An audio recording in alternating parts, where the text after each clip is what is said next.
tenemos que dar ya paso a nuestro invitado, quien se encuentra con nosotros en el día de esta tarde de hoy, y es don Carlos Tessier, experto en geopolítica y profesor en el Instituto de Estudios Bursátiles. Don Carlos, muy buenas tardes, ¿qué tal? ¿Cómo se encuentra?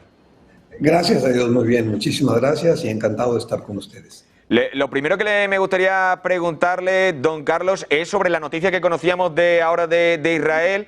En primer lugar, esa noticia que contábamos al comienzo de este espacio, donde Netanyahu vuelve a decir que su gobierno y él siguen haciendo las cosas bien, que siguen intentando luchar para conversar sobre todo con Hamás para intentar traer de vuelta a los rehenes, pero que jamás, Netanyahu jamás diciendo que es Hamás quien no se mueve y por lo tanto el culpable de que no se entreguen, no se devuelvan esos rehenes es Hamás. No sé en qué postura y cómo lo analiza usted esas declaraciones de Netanyahu.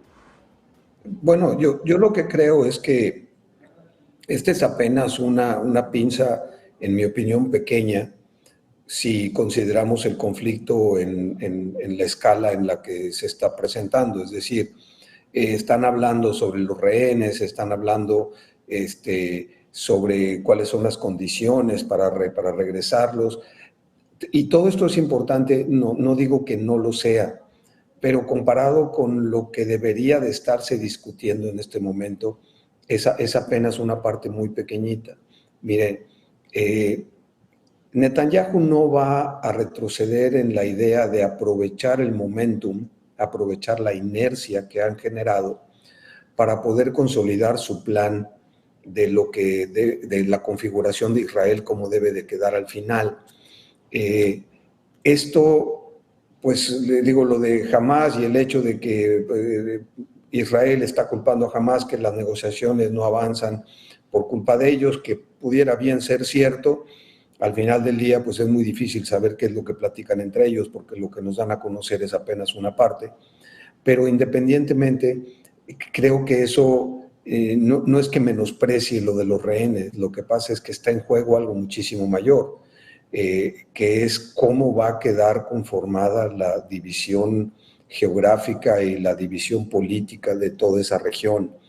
Netanyahu, lo que yo he visto de Netanyahu es que él, en su opinión, ya no va a dar marcha atrás. Es decir, en otras ocasiones ha habido conflictos similares, se escala el conflicto, luego se regresan las partes y todo parece que vuelve a la normalidad, Israel ganando cada vez un poquito más de control en el terreno y yo creo que en esta ocasión ya dijeron, ¿sabes qué? Ya, en este momento no vamos a retroceder hasta no consolidar lo que ellos consideran que debe de ser el Estado de Israel. Me gustaría también preguntarle, ahora vamos a seguir ahondando y adentrándonos un poco en el conflicto de Oriente Medio, pero también preguntarle por la otra noticia de la tarde del día de hoy, y es que hace escasos minutos escuchábamos también aquí en Negocios Televisión esas declaraciones del primer ministro de Gran Bretaña, de Starmer, diciendo que su país va a aceptar, va a reconocer el Estado de Palestina en septiembre, una decisión que ya Francia no es nueva porque Francia también había confirmado que lo iba a reconocer. Pero eso sí, ese reconocimiento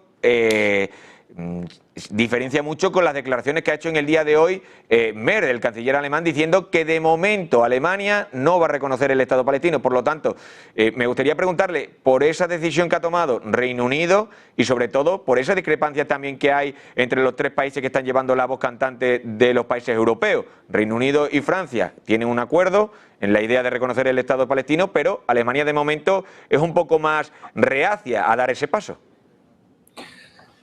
Bueno, tenemos que entender, a ver, el reconocimiento del Estado palestino es algo que debió haber sucedido hace mucho tiempo.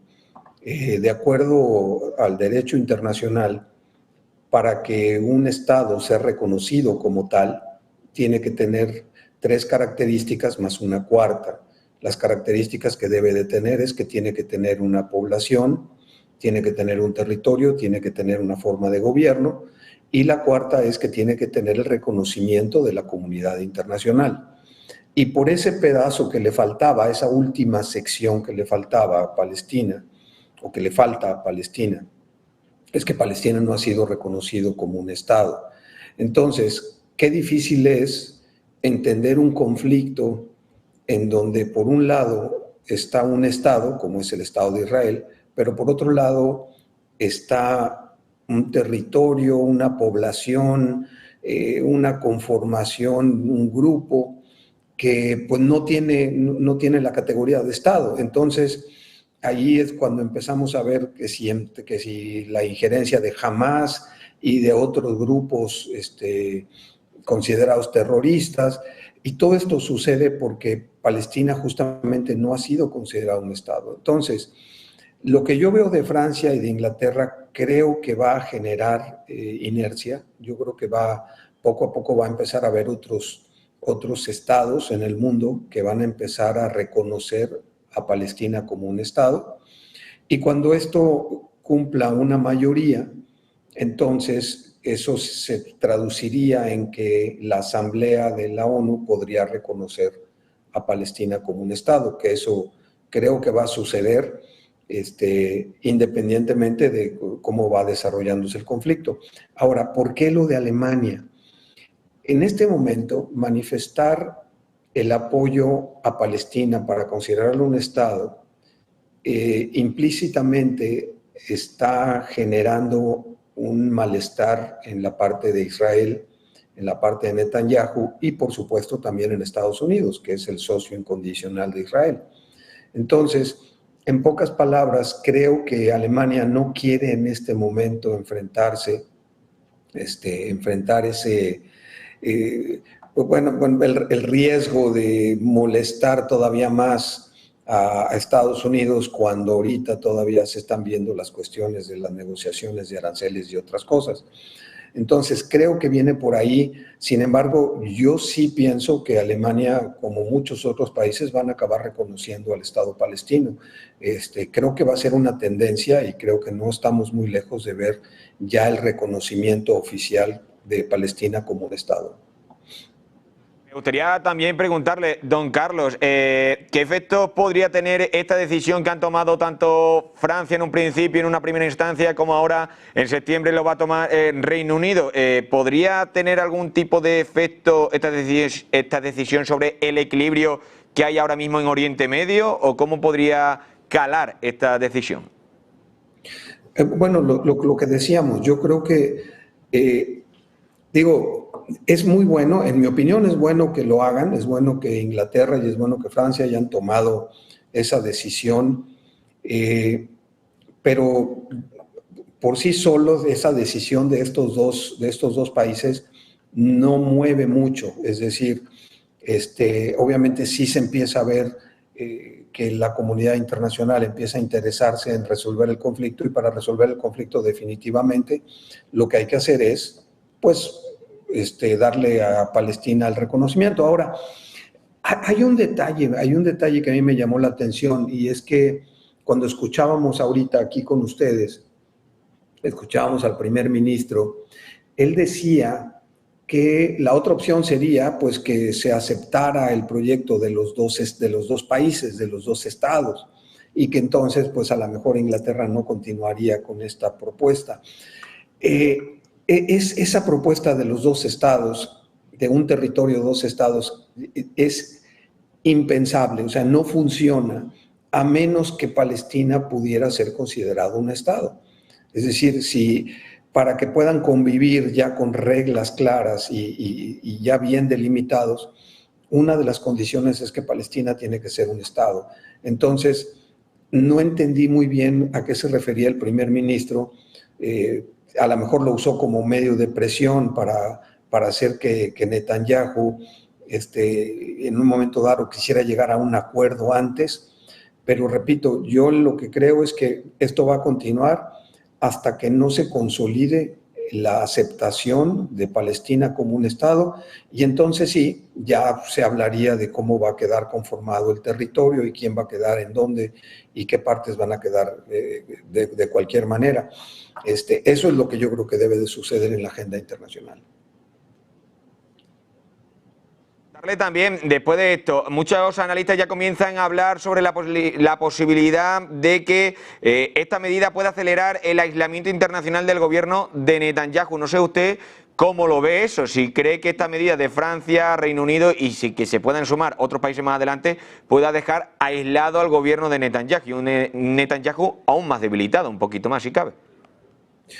Bueno, eso sí es un hecho, eso por supuesto, pero falta un elemento en la conformación de esta fórmula, falta un elemento. No podemos perder de vista qué dice Estados Unidos. Acordémonos que Estados Unidos, especialmente con el señor Trump como presidente en la gestión anterior, no solamente jamás pensaríamos que le hubiera dado o que le va a dar el reconocimiento a Palestina, sino que Estados Unidos además fue el que cambió su embajada del lugar y ya la llevó a Jerusalén, que eso no solamente no ayuda, sino que complica muchísimo más las cosas. Entonces, yo creo que todavía nos falta ver, para ver si Netanyahu se está debilitando cada vez más, todavía nos falta ver qué va a opinar al final Estados Unidos. Yo creo que esta es una tendencia, que esto es una inercia, y creo que cada vez se van a ir sumando más y más y más países, porque están entendiendo que la única manera para acabar con el conflicto es reconocer a Palestina como un Estado, que no creo que sea lo deseable para Israel, tampoco creo que sea lo que está buscando el señor Netanyahu, y por lo pronto, pues sí significa un debilitamiento político, pero que además ya se veía venir, es decir, ha perdido muchísima fuerza interna en Israel Netanyahu, y con todo el conflicto como se está desarrollando, yo dudo que el señor Netanyahu se pueda mantener mucho tiempo todavía. También relacionada con Donald Trump, pero cambiando un poquito de conflicto, del conflicto de Ucrania con Rusia, preguntarle, ¿cómo interpreta usted el ultimátum de Trump a Putin para alcanzar un alto al fuego en Ucrania entre 10 y 12 días? Era lo que se marcaba el presidente americano. ¿Es realista, don Carlos, pensar que se logrará algo en ese plazo? ¿O cree usted que al final quedará como siempre pasa? Porque es verdad que Donald Trump muchas veces pasaba con los aranceles, puso una fecha, después la cambia, la va retrasando, por lo tanto no sabemos si ese es un órdago que le lanza al gobierno de Putin o puede ser que más adelante vuelva a cambiar la fecha, Donald Trump. A ver, vamos a ver, ¿qué es lo que dice el ultimátum? El ultimátum lo que dice es que le da el señor Trump a Putin de 10 a 12 días, empezando por, déjeme hacer un paréntesis primero, el señor Trump siempre ha hablado de que él es muy buen negociador y él se jacta de ser muy buen negociador. Y cuando hablamos en términos de negociaciones internacionales, todo el mundo sabemos que nunca puedes poner una condición variable, es decir, o dices 10 o dices 12. Si realmente es un ultimátum, o dices 10 días o dices 12 días, pero no dices de 10 o 12, porque eso quiere decir que el ultimátum no es cierto, que el ultimátum no es tal. Entonces ya desde ahí ya andamos mal. Ahora, el ultimátum que pone Trump dice, si en 10 o 12 días no hay un alto al fuego, entonces vamos a imponer aranceles. Y yo pregunto, ¿en verdad el señor Putin estará preocupado porque Estados Unidos le ponga aranceles? Las exportaciones de Rusia a Estados Unidos significan apenas el 1.24% de las exportaciones rusas. Es decir, apenas el 1.24% de las exportaciones rusas es lo que el ultimátum pondría en riesgo. Ahora, ¿qué es lo que Rusia exporta a Estados Unidos? ¿Qué se vería afectado? Pues principalmente, abrumadoramente, ese 1.24, que es muy poquito, está conformado casi en su totalidad por productos químicos y platino. Esos dos elementos son materias primas. Se utilizan los productos químicos como materias primas, se utiliza el platino como materias primas para la industria, entre otras de la tecnología y otras más. Entonces, al ponerle Estados Unidos aranceles a Rusia para estos elementos, Estados Unidos sería el que perdería más. Entonces, no le vi sentido. Yo no creo que el señor Putin esté preocupado por el ultimátum, ni le va a quitar el sueño, y creo que nuevamente estamos viendo las bravuconadas del señor Trump pensando en que hace temblar al mundo cuando amenaza con estas cosas. No creo que vaya a generar absolutamente ningún cambio en la política y en el procedimiento de Rusia.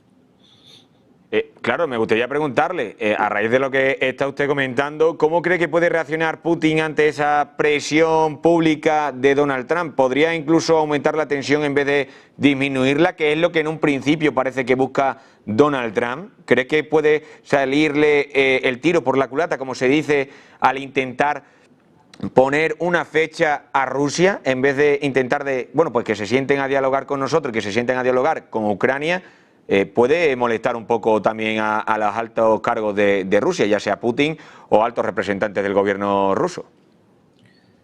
Yo creo, y es mi mera opinión personal, yo creo que si alguien en el mundo, si algún líder en el mundo conoce, tiene ubicado y tiene muy bien dimensionado a Donald Trump, ese es Vladimir Putin. Entonces, yo no creo que Putin ni siquiera se vaya a tomar el comentario como serio. Creo que lo escuchó y lo pasó así tal cual. No creo que el comentario de Trump, la amenaza de Trump tenga ningún efecto ni para un lado ni para el otro. Yo creo que Rusia y el señor Putin siguen con su idea, siguen con su política como lo están haciendo, y creo que el plan que ellos tienen con respecto a Ucrania no se ve afectado en lo más mínimo con esta amenaza del señor Trump. Dudo que vaya a tener ningún efecto ni para un lado ni para el otro. El servicio de inteligencia ruso ha acusado tanto a Estados Unidos como a Reino Unido de querer sustituir a Zelensky por otro representante en Ucrania. Me gustaría preguntarle qué grado de veracidad tienen estas afirmaciones y, sobre todo, ¿estamos ante un intento de desinformación rusa o hay algo de fondo que se nos puede estar escapando a las personas que vemos y analizamos todos los días este conflicto, que ya va para largo desde febrero de 2022 que comenzó? Bueno, honestamente no lo sé. O sea, sí vi por ahí la nota al respecto de los organismos de inteligencia de Rusia, pero si es creíble la nota, no es creíble, la verdad no lo sé. Lo que sí yo podría opinar, y creo que no me equivoco al opinarlo, es que efectivamente al menos Estados Unidos quiere fuera a Zelensky.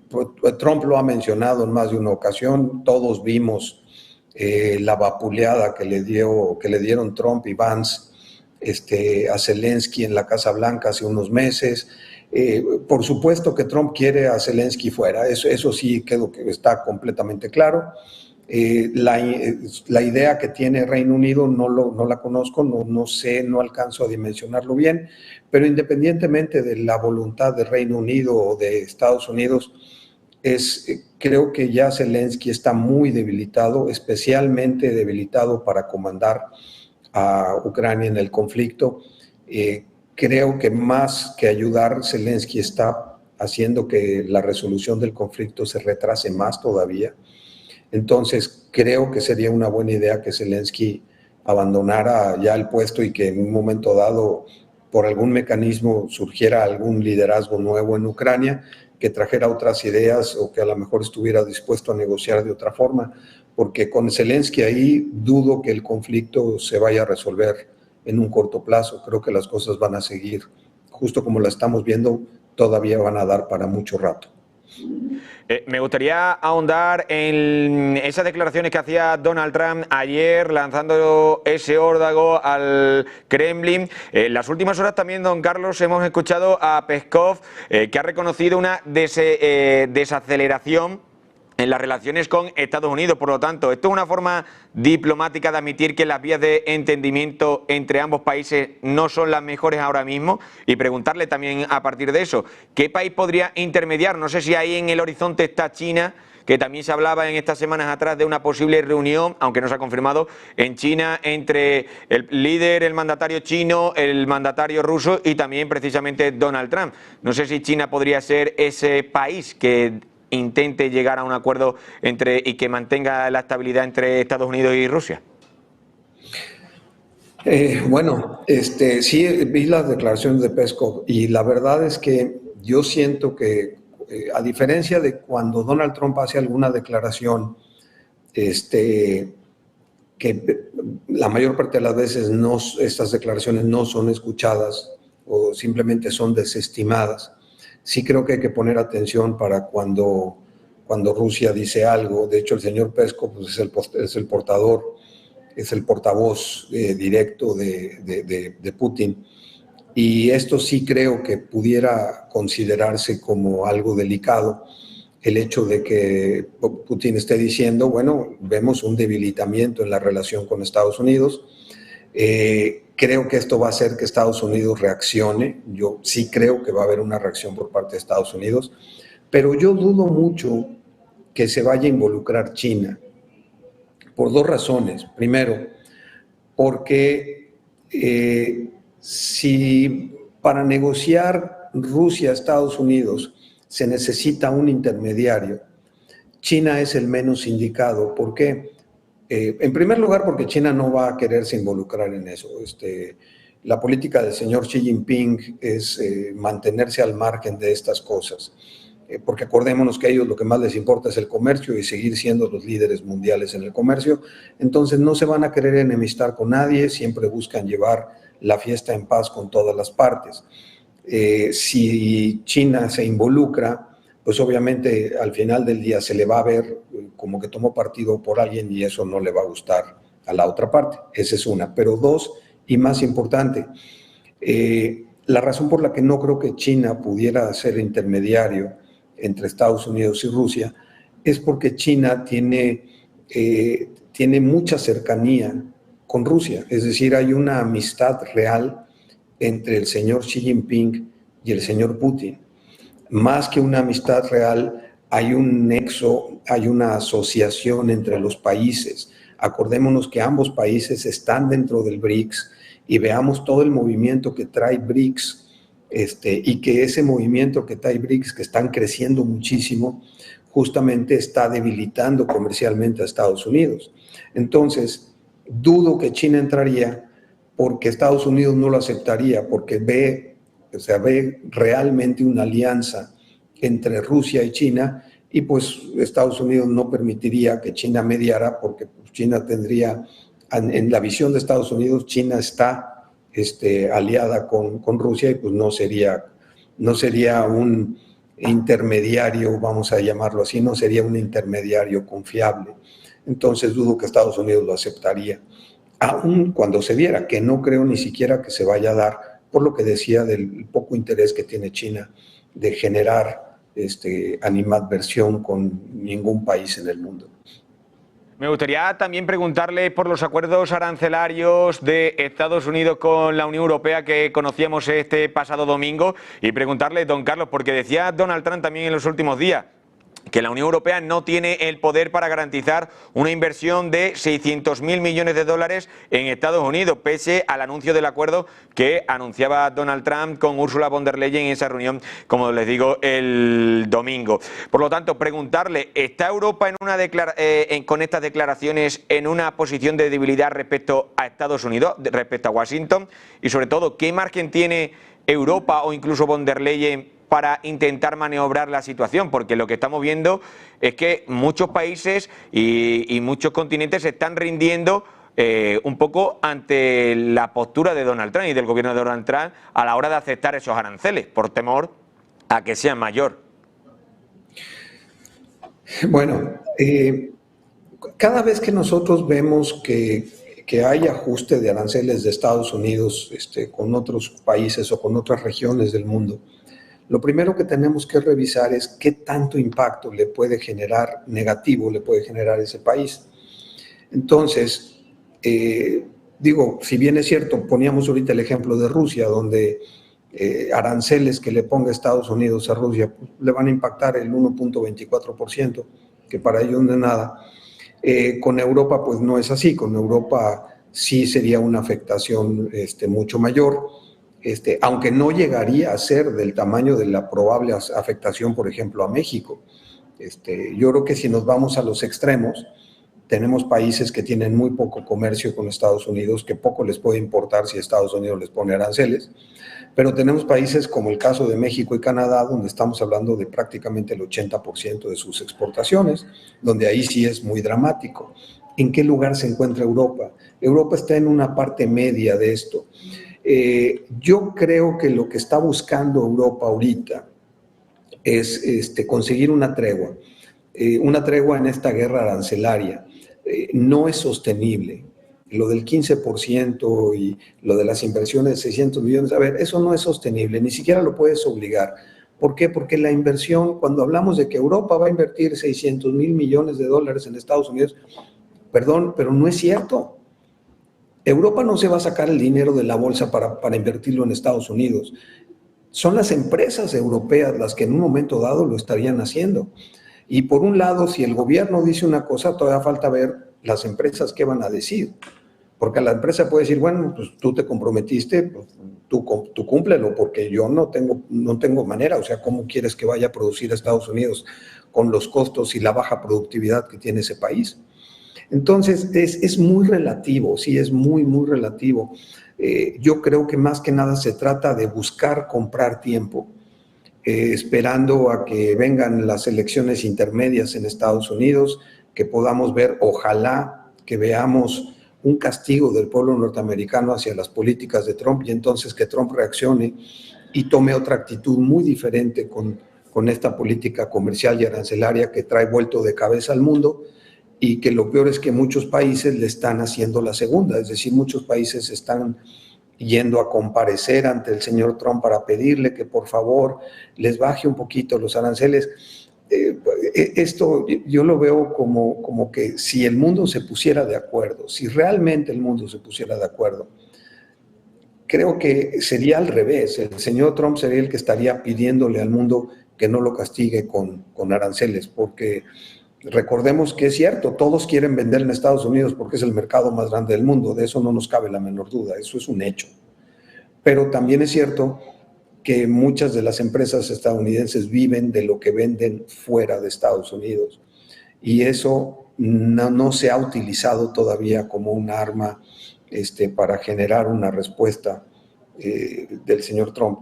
Creo que lo que estamos viendo ahorita es que el señor Trump va en corto plazo, dependiendo de lo que vengamos con las elecciones del midterm en Estados Unidos, creo que va a rectificar algunas de sus políticas comerciales y arancelarias, esperemos que así sea, y de lo contrario, bueno, pues estaremos viendo otros 2 años de mucha inestabilidad en los mercados internacionales, como la hemos vivido durante prácticamente el último año.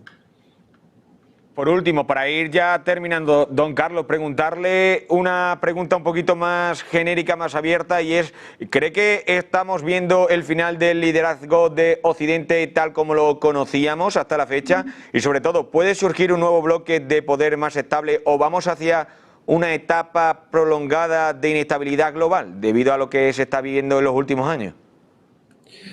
Bueno, yo lo que creo en ese sentido, y trataré de ser breve y muy explícito en ese sentido, las tendencias ahí están. O sea, nosotros podemos pretender que vemos otras informaciones, pero las tendencias ahí están, las curvas ahí están, y la curva lo que nos decía era, Estados Unidos deja de ejercer un liderazgo en el mundo.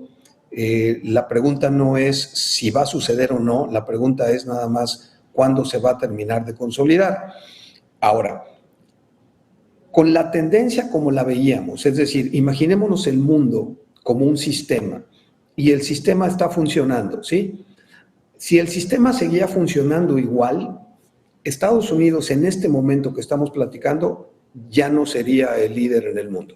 Eso es un hecho. Si hubiéramos conservado el sistema funcionando tal cual, ya Estados Unidos a estas alturas hubiera perdido el liderazgo. ¿Qué fue lo que hizo el señor Trump cuando llega? Pues el señor Trump se da cuenta que no hay manera de que Estados Unidos recupere el liderazgo con un sistema funcionando como lo estaba haciendo. Entonces, ¿qué es lo que hace el señor Trump? Rompe el sistema. Dice, ¿sabes qué? A mí no me interesa si el sistema se rompe, no me interesa si el sistema se va a convertir en algo malo para el mundo, pero lo que yo quiero es que Estados Unidos siga siendo el líder.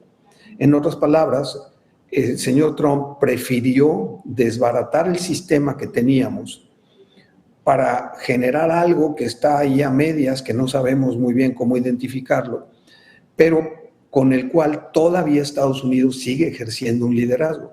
Entonces, ¿en qué va a parar todo esto? Bueno, por eso yo decía que la última palabra la tienen el resto de los países del mundo.